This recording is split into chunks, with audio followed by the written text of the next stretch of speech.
अभी तक measurement of national income वाले चैप्टर में हमने सारी चीज़ें पढ़ ली लगभग तीन तीन जो मेथड्स होते हैं, तीन तरीके थे नेशनल इनकम को कैलकुलेट करने के, value added method, income method and expenditure method. इसके बाद जो हमारा लास्ट टॉपिक है इसमें हम बात करेंगे कि तीन जो लास्ट लेसन है इसमें हमको मेनली तीन टॉपिक डिस्कस करने हैं। पहला है national income eight current prices and constant prices, ये एक इंडेक्स नंबर टाइप की चीज़ है।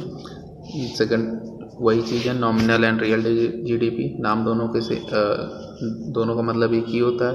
फिर है जीडीपी डिफ्लेटर या जिसको हम प्राइस इंडेक्स कहते हैं। लास्ट में है जीडीपी एंड वेलफेयर। जीडीपी क्या है, मेजरमेंट जो इंडेक्स है। जीडीपी एक वेलफेयर को मापने का एक क्या एक गुड इंडेक्स है।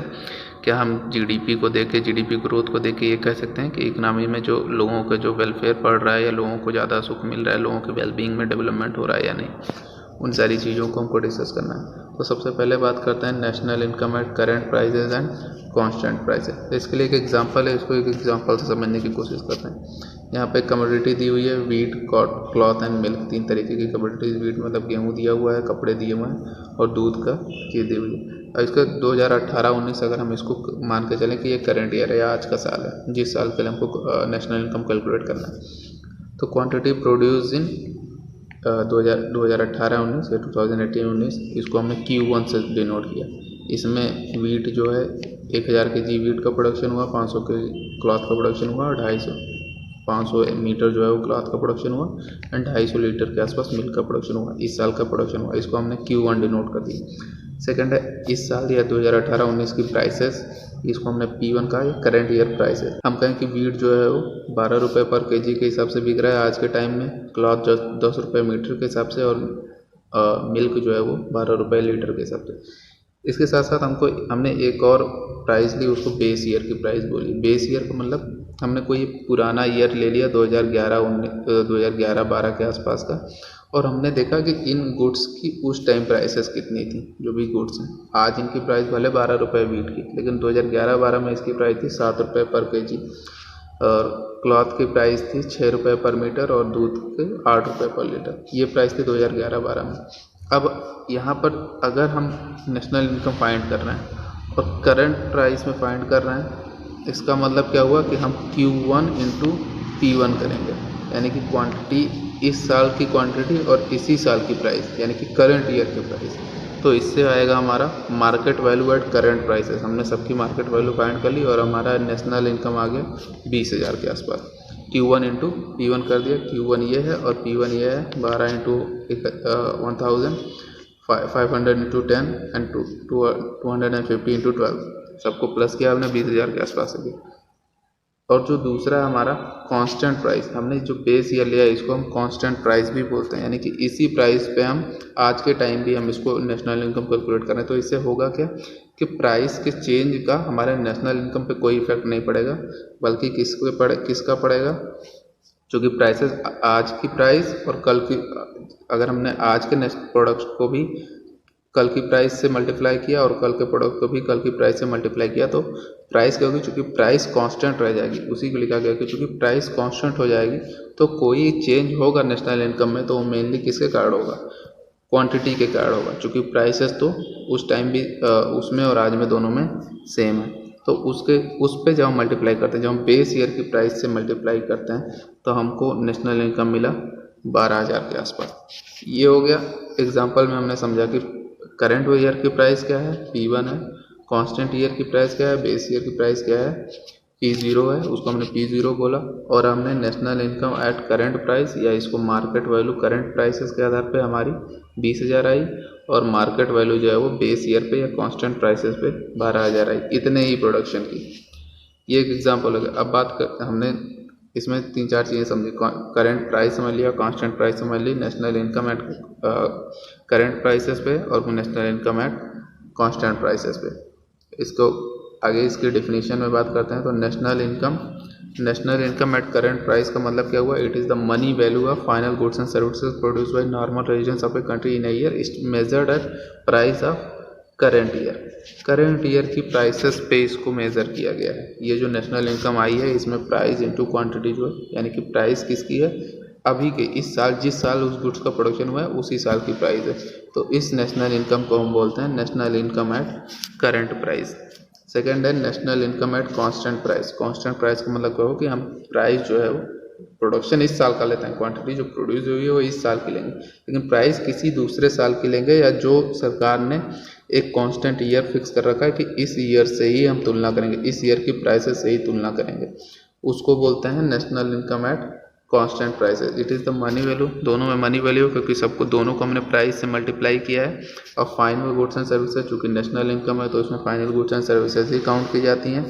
और नेशनल इनकम है मतलब नॉर्मल रेजिडेंस ऑफ कंट्री की द्वारा प्रोड्यूस गुड्स शामिल की जाएंगी, और लेकिन उसका मेजरमेंट उसको मल्टीप्लाई किस प्राइस से किया गया है, बेस ईयर की प्राइस है, या जो कि कांस्टेंट प्राइस है 2011-12 की प्राइस है, उससे को आज की क्वांटिटी को मल्टीप्लाई किया गया। तो जब आज की क्वांटिटी और आज की प्राइस तो national income at current prices, और जब आज की क्वांटिटी और प्राइस किसी पहले की तो उसको बोलते हैं national income at constant price. इसके बाद बात करते हैं, इसी के दो और नाम है, नॉमिनल एंड रियल जीडीपी। अब यहाँ पे जीडीपी लिख दें या नेशनल इनकम लिख दें, जीएनपी लिख दें, सारी चीज़ें सेम है।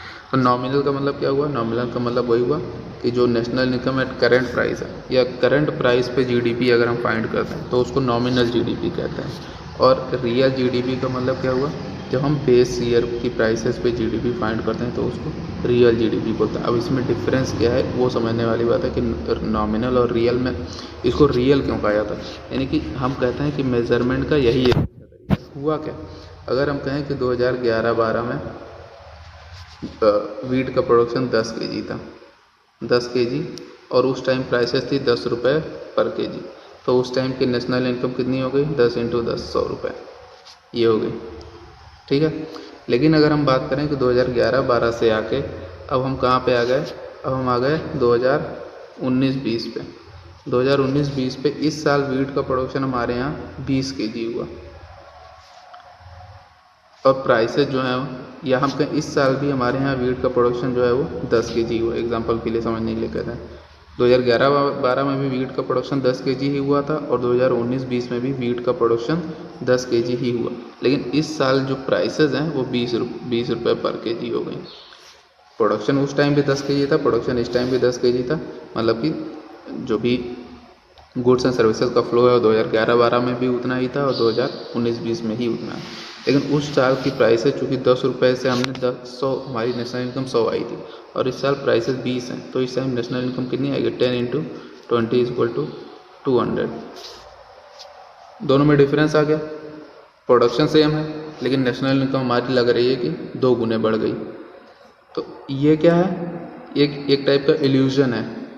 मार्केट में कुछ नया नहीं हुआ, गुड्स एंड सर्विसेज कुछ नहीं आई, लेकिन फिर भी हमको लगता है कि हमारी जीडीपी, हमारी इकनॉमी, हमारी नेशनल इनकम तो 2 गुने बढ़ गई 2011-12 से।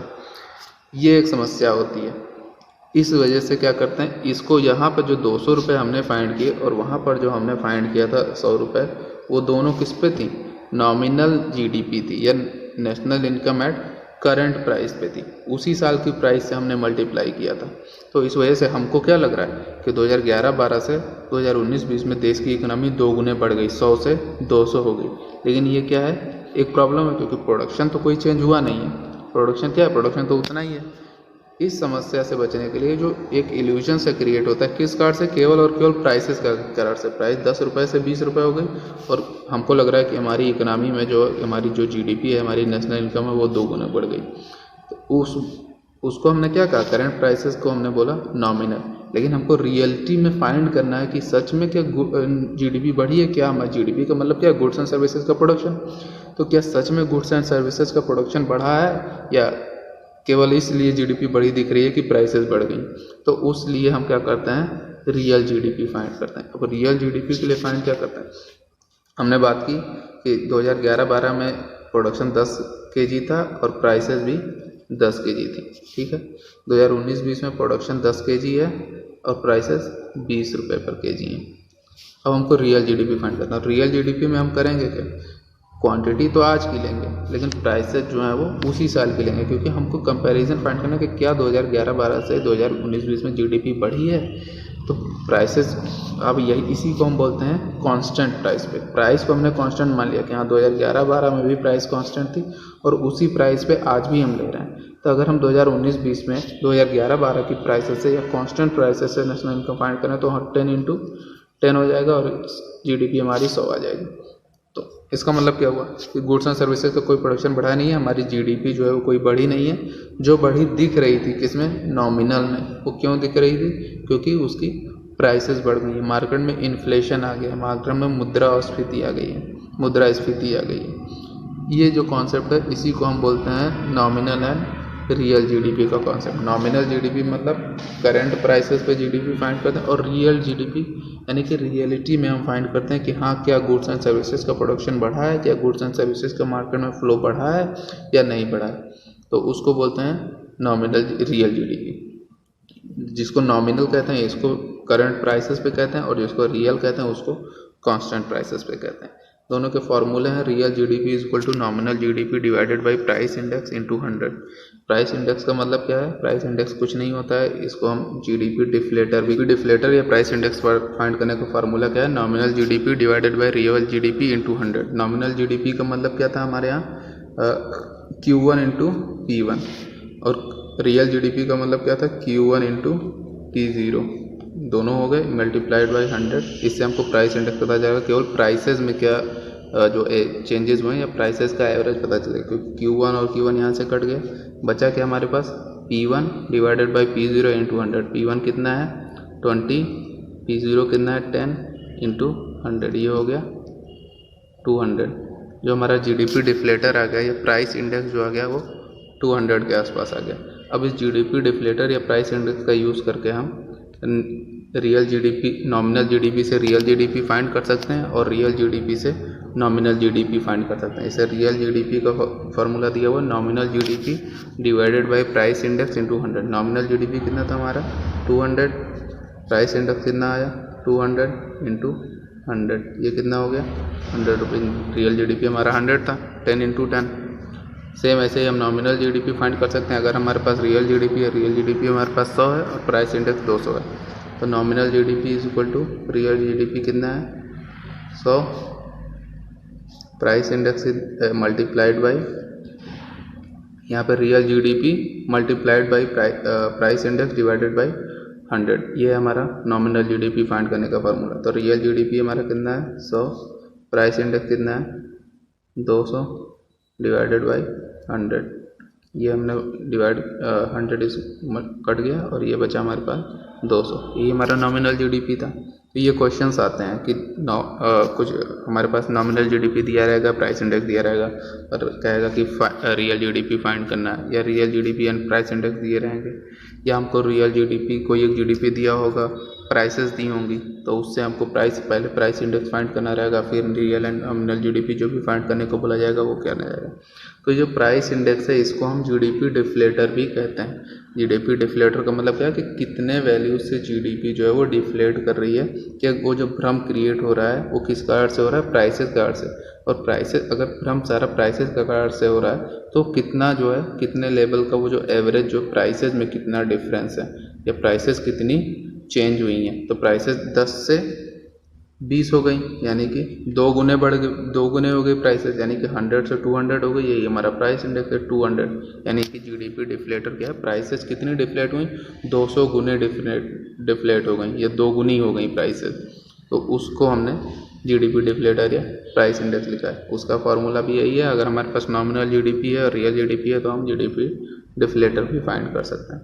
इसके बाद जो लास्ट टॉपिक है इस चैप्टर का वो है GDP and welfare. GDP and welfare का मतलब क्या है कि वेलफेयर का मतलब सबसे पहले तो क्या होता है, अगर हम कहें वेलफेयर तो वेलफेयर क्या होगा, welfare means sense of material wellbeing among the people, यानी कि सारे जो जनता है उसके जो अपनी नीड्स हैं, जो भी उसकी इच्छाएं हैं, उस और उसके साथ साथ उसके अपने जीवन में उसका जो चीज़ें हैं वो कैसी चल रही हैं, अच्छी चल रही हैं, उसका जीवन और अच्छा से अच्छा होता जा रहा है, इसको वेलफेयर बोलते हैं। यानी कि वेल बीइंग है उसकी, जीवन उसका अच्छा चल रहा है, पीपल्स का जीवन जो है वो अच्छा होता जा रहा है, इसको बोलते हैं वेलफेयर। और ये वेलफेयर किस पर डिपेंड करता है, it depends on the greater per head availability of goods and services. जितने वेलफेयर कब अच्छा होगा लोगों का, जब सबकी जो है पर हेड सबके पास जो गुड्स एंड सर्विसेज की अवेलेबिलिटी है सबके लिए बढ़ जाएगी, और सब उस गुड्स एंड सर्विसेज का यूज़ करके अपनी वेलबींग को या अपने जीवन को सुखी बना सकते हैं, तो उसको बोलते हैं वेलफेयर बोलते हैं, और एक इस पर डिपेंड करता है greater per head availability of goods and services पे। जितनी अगर गुड्स एंड सर्विसेज की अवेलेबिलिटी ही नहीं है तो व्यक्ति का वेलफेयर ज़्यादा अच्छा नहीं होगा। अगर उसके पास पैसे हैं, अगर उसको खरीदनी ही चीज़ें और मार्केट में वो गुड्स अवेलेबल ही नहीं, हमारे यहाँ उतना प्रोडक्शन ही नहीं होता, तो उसका वेलफेयर का अच्छा नहीं होगा, या उसका जो वेल बीइंग है, उसकी जो अपनी चीज़ें हैं, अपनी जो सुविधाएँ हैं, उसमें उसको फ़ायदा नहीं होगा। नॉर्मली हम समझते क्या हैं, जीडीपी से समझते हैं क्या है कि higher GDP is generally taken as greater welfare of people. जिस देश की जीडीपी जितनी ज़्यादा है वहाँ के लोग उतने ज़्यादा सुखी होंगे, या वहाँ के लोगों का जीवन जो है उतना अच्छा चल रहा हो। ये एक जनरलाइजेशन है। किस पे डिपेंड करता है? जीडीपी पे। किसी देश के, अमेरिका की जीडीपी बहुत ज़्यादा है, या चाइना की जीडीपी बहुत है, या हम कहें कि चाइना की जीडीपी बहुत ब्रिटेन से या फ्रांस के से 4 गुने 8 गुने ज़्यादा है। लेकिन क्या फ्रांस के लोग जो कि क्या चाइना के लोग फ्रांस के लोगों से, या जर्मनी के लोगों से, या जापान या ब्रिटेन के लोगों से ज़्यादा सुखी हैं? या क्या उनका वेलफेयर ज़्यादा है? क्या उनका वेलबींग, या वो ज़्यादा अच्छे तरीके से रह रहे हैं? तो यहाँ पर चीज़ें जो हैं थोड़ी हमको उलट जाएंगी कि नहीं, ब्रिटेन अमेरिका फ्रांस में तो लोग काफ़ी ज़्यादा सुखी होंगे, लेकिन चाइना की जीडीपी ज़्यादा है। तो जो हमने वो जो जनरलाइजेशन लिया था कि higher GDP is taken as greater welfare of people, वो कहीं ना कहीं फेल होता दिखता है। ये जो जनरल यही बात की गई है कि क्या जीडीपी एंड वेलफेयर जो है, कि जीडीपी जो है वेलफेयर का या लोगों के कल्याण का एक प्रॉपर इंडेक्स है। कि हम जीडीपी, हायर जीडीपी को देख के बता सकते हैं कि लोगों का यहाँ पे वेलफेयर ज़्यादा है या लोग यहाँ पे ज़्यादा सुखी होंगे। This generalization may not be correct due to certain limitation. नहीं, ये करेक्ट नहीं होगा, क्योंकि जीडीपी में भी कुछ लिमिटेशंस हैं, उसके कुछ प्रॉब्लम्स हैं। उन्हीं प्रॉब्लम्स को हमको डील करना है। तो वो प्रॉब्लम्स कौन कौन सी हैं? सबसे पहले बात करते हैं limitations of GDP as a measure of welfare. क्यों हम जीडीपी को मेजर ऑफ वेलफेयर के रूप में यूज़ नहीं कर सकते, या लोगों के कल्याण के लिए यूज़ जीडीपी इंडेक्स को नहीं कर सकते हैं? उसको देख के हम लोगों के कल्याण का, सुखी होने का, वेलबींग का पता नहीं लगा सकते हैं। क्यों नहीं लगा सकते हैं? उसके कुछ कारण। पहला है डिस्ट्रीब्यूशन ऑफ जीडीपी। होता क्या है कि जैसे जैसे जीडीपी नॉर्मली देशों में जैसे जैसे जीडीपी बढ़ती है, अमीर जो है वो व्यक्ति और अमीर होता जाता है, और गरीब व्यक्ति और गरीब होता है। जो जीडीपी बढ़ रही है, जो नेशनल इनकम बढ़ रही है, प्रोडक्शन बढ़ रहा है, तो उसका ज़्यादातर हिस्सा जो है 70% 80% हिस्सा जो है वो अमीरों के जेब में ही चला जाता है। गरीब व्यक्ति वो उतना ही, वो गरीब ही रहता है, या उसके जीवन में उतना सुधार नहीं होता है जितना जीडीपी से लगता है कि उसका सुधार हो गया। तो वही बात है, डिस्ट्रीब्यूशन ऑफ जीडीपी किसके पास ज़्यादा है? अमीरों के पास ज़्यादा। इंक्रीज इन जीडीपी में also lead to increase in inequality. कहते हैं ना कि देश में सुनते आ रहे हो कि यार जैसे जैसे हमारा देश आगे बढ़ रहा है, अमीरों और गरीबों की भी खाई और बढ़ती जा रही है, अमीर और अमीर होता जा रहा है, गरीब और गरीब होता जा रहा है। तो अब जीडीपी तो देखता नहीं है कि किसके पास गुड्स जा रही हैं। वो तो क्या करता है, सारे एग्रीगेट को मिलाता है और बता देता है कि हाँ देश की जीडीपी इतनी है, देश में इतना प्रोडक्शन हुआ। उसको ये नहीं पता कि क्या गरीबों के पास ज़्यादा गया है या अमीरों के पास ज़्यादा गया है। तो इस कार्ड से हम जीडीपी का यूज़ नहीं कर सकते। हो सकता है जीडीपी बहुत बढ़ गई हो, लेकिन केवल कुछ व्यक्ति हों जो, या कुछ सोसाइटी हो, कुछ परसेंट ऑफ पीपल हो वो अमीर हुए हों, बाकी लोग अभी भी वैसे गरीब के गरीब ही। मतलब ज़्यादातर जनसंख्या का नेशनल जो भी वेलबींग है या वेलफेयर है वो अच्छा नहीं हुआ है। सेकंड है चेंज इन प्राइसेस। अभी हमने बात की करंट ईयर के प्राइसेस और बेस ईयर की प्राइसेस क्या होती हैं। तो अगर हमने करंट ईयर के प्राइसेस पे जीडीपी को देखना स्टार्ट कर दिया तो उसमें क्या लगेगा, गुड्स एंड सर्विसेज का प्रोडक्शन भले हुआ ना हुआ है, लेकिन करंट ईयर की प्राइसेस पे जीडीपी हमेशा बढ़ती हुई दिखेगी, क्योंकि हर साल प्राइसेस कुछ ना कुछ बढ़ जाती हैं। If prices in GDP is due increase in GDP is due to increase in the prices then it is not the reliable index of welfare. अगर केवल प्राइसेस बढ़ने से जीडीपी बढ़ी है तब तो और नुकसान हुआ लोगों का ना। लोगों को प्राइसेस ज़्यादा बढ़ गई तो लोगों को उनके जेब पे ज़्यादा भार पड़ेगा, तो और सोशल वेलफेयर जो है वो कम ही हो जाएगा। भले जीडीपी बढ़ गई हो, क्यों बढ़ गई हो? क्योंकि प्राइसेस बढ़ गई हैं। प्राइसेस बढ़ने से जीडीपी बढ़ा हुआ दिख रहा है, लेकिन लोगों का वेलफेयर जो और कम हो गया है। थर्ड है non monetary exchanges, exclusion of non monetary activities which promotes welfare.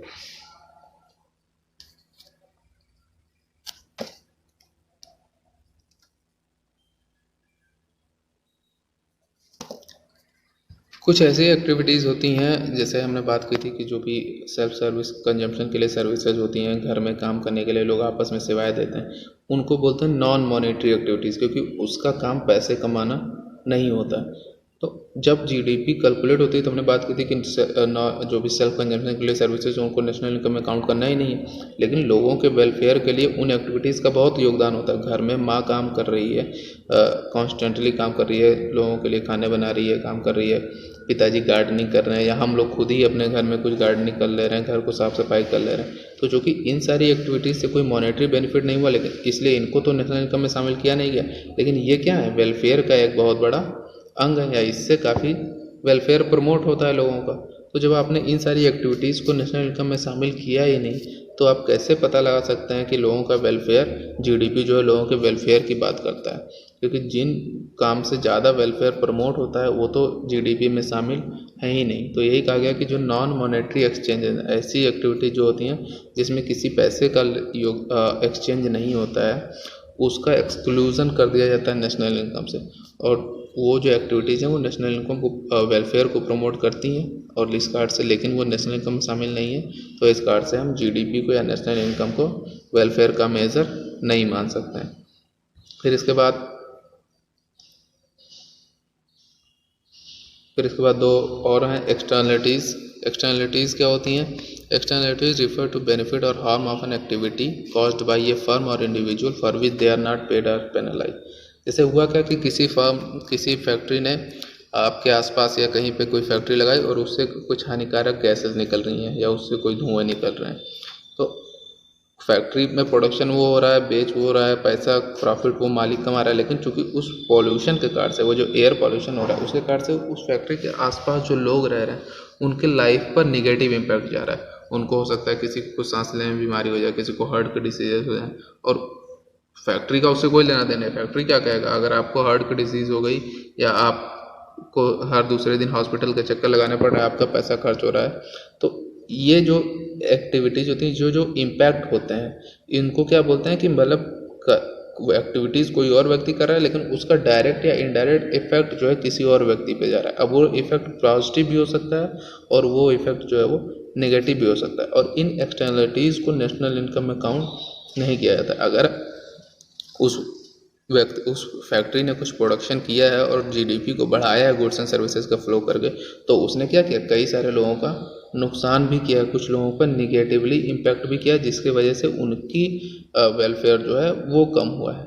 लेकिन उसको हमने जीडीपी से माइनस किया नहीं है, वो जो निगेटिव चीज़ें हुई उसका हमने उस फैक्ट्री वाले से वापस उसका कोई जुर्माना या भरपाई नहीं की। तो इस वजह से क्या होती हैं, वो जो एक्सटर्नलिटीज़ होती हैं वो दूसरे पर इफेक्ट होता है, वो इकोनॉमी नेशनल इनकम में शामिल नहीं हो पाता है, और इस कारण से लोगों का वेलफेयर जो है वो प्रमोट नहीं होता है। अब एक्सटर्नलिटीज़ दो टाइप की होती हैं।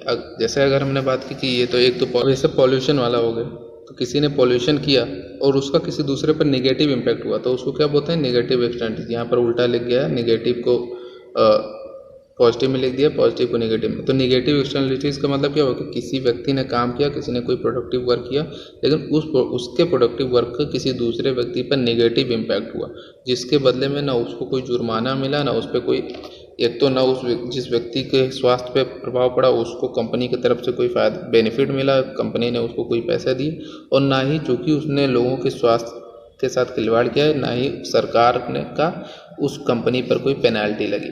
तो इसको बोलते हैं निगेटिव एक्सटर्नलिटीज़, या हिंदी में इसको बाधाएं कहते हैं। सेकंड, एक पॉजिटिव इम्पैक्ट भी होता है। जैसे किसी व्यक्ति, आपने अपने घर में गार्डनिंग किया, आपके घर के बाहर छोटी सी ज़मीन है, आपने वहाँ पर कोई ढेर सारे गार्डनिंग के पेड़ पौधे लगाए, उससे अच्छी हवा आ रही, तो उससे क्या होगा, हो सकता है आपका पड़ोसी भी कुछ बेनिफिट में, पड़ोसी ने कुछ नहीं किया, उसने अपने घर में कोई पौधे नहीं लगाए, उसने सुबह उठ के कोई गार्डनिंग नहीं की, पौधों को पानी नहीं दिया, कुछ भी नहीं दिया, लेकिन चूँकि आपके घर में ढेर सारे पौधे हैं, आपके यहाँ अच्छा लग रहा है देखने में, या आपके यहाँ ढेर सारा ऑक्सीजन हो रहा है, आपका स्वास्थ्य, आपके यहाँ के आसपास की जो वायु है वो स्वस्थ रह रही है, तो उससे हो सकता है आपके पड़ोसी को भी कुछ बेनिफिट हो जाए, आपके पड़ोसी के यहाँ के आसपास जो एयर जाती है वो भी स्वच्छ हो जाए, या उसका घर भी बाहर से देखने में अच्छा लगने लगे।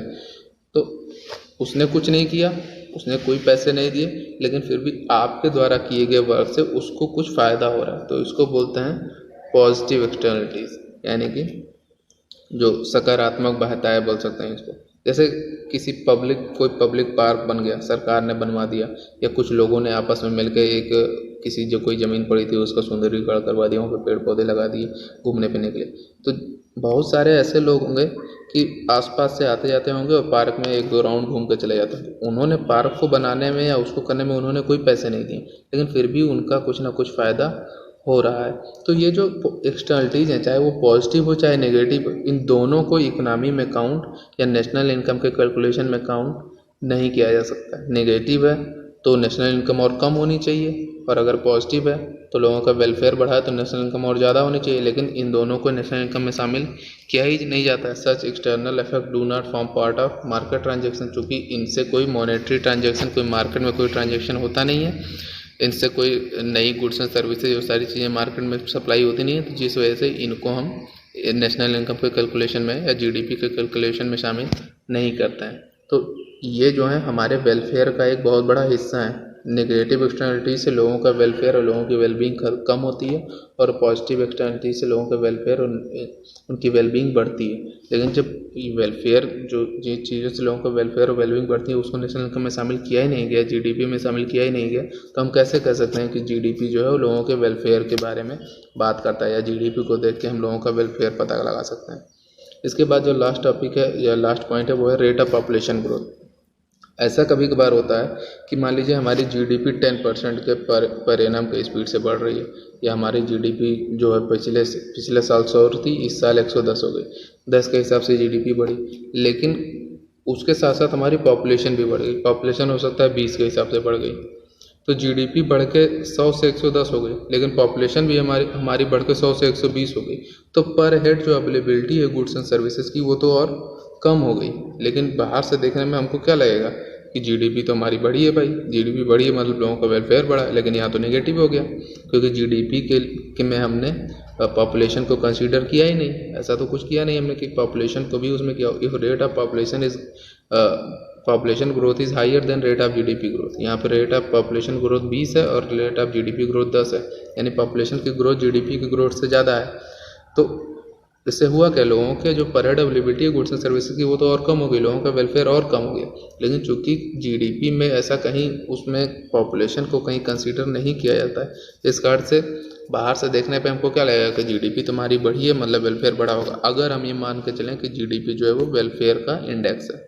तो इस वजह से हम इस पॉपुलेशन जो ग्रोथ है, ये जो पॉइंट हमने पढ़े, इसका मतलब यही था कि हम ये ना मान के चलें या हम ब्लाइंडली ये बिलीव ना करें कि जीडीपी बढ़ रही है तो इसका मतलब लोगों का वेलफेयर भी बढ़ रहा होगा। कुछ ऐसे रीजंस हैं जिसके कारण से जीडीपी के बढ़ते टाइम भी लोगों का वेलफेयर कम हो सकता है, या बहुत सारे लोगों का जिनका वेलफेयर हुआ होगा उनको जीडीपी में काउंट नहीं किया गया है।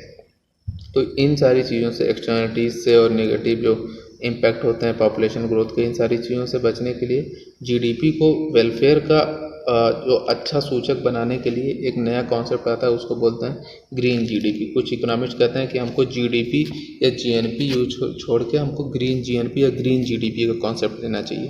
ग्रीन जीएनपी या ग्रीन जीडीपी होता क्या है? Green GNP measures national income और output adjusted for the depletion of natural resources and degradation of environment.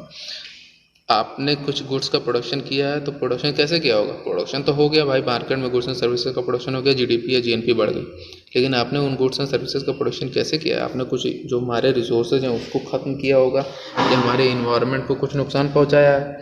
तो वो जो नेगेटिव चीज़ें हैं उसको अगर हम जीएनपी से या जीडीपी से माइनस कर दें कि हमारे रिसोर्सेज तो इतने कम हो गए, हमारे इन्वायरमेंट का इतना नुकसान हुआ, इतना पॉल्यूशन का नुकसान हुआ। अगर हम कहें कि 100 रुपये हमारी जीडीपी है, लेकिन इस 100 रुपये के जीडीपी को बढ़ाने के लिए हमने इन्वायरमेंट का 50 रुपये के बराबर को नुकसान कर दिया, उतने रिसोर्सेज कम कर दिया, उतने तरीके के पॉल्यूशंस ला दिए, तो हम क्या करेंगे, इसको इसमें एडजस्ट करेंगे। और एडजस्ट कैसे करेंगे? 100 माइनस 50 जीएनपी में से चूँकि हमने 100 बढ़ाया तो 50 कम भी तो किया है, 50 का नुकसान भी तो किया है, तो हमने रियलिटी में कितना बढ़ाया, नेट अमाउंट में कितना बढ़ाया, तो उसको हमने इसमें एडजस्ट किया तो पता चला कि टोटल 50 ही हमने बढ़ाया। तो इससे क्या होगा, ये 50 कम से कम ये तो पता है ना कि हाँ ये टोटल पॉजिटिव है, इसमें हमने नेगेटिव जो था उसको माइनस कर दिया। तो ये हम कह सकते हैं कि जो ग्रीन जीएनपी है ये वेलफेयर को या हमारे ये वेलबींग को दिखा सकता है। ये नहीं दिखा रहा है क्योंकि इसमें कई सारी चीज़ें ऐसी हैं जिन्होंने इन्वायरमेंट का नुकसान भी किया, हमारे वेलफेयर को कम भी किया है। तो इस कॉन्सेप्ट को बोलते हैं ग्रीन जीएनपी, या इसमें हम जो भी इन्वायरमेंट का डिप्लेशन हुआ है, इन्वायरमेंट का डिग्रेडेशन हुआ है, नेचुरल रिसोर्सेज का जो ह्रास हुआ है, उसको हम जीएनपी से पहले उसकी प्राइस को जीएनपी से माइनस करते हैं और उसके बाद जो चीज़ निकल के आते हैं उसको बोलते हैं ग्रीन जीएनपी। ठीक है, ये चैप्टर हमारा नेशनल इनकम का चैप्टर यहाँ पे ख़त्म हो गया।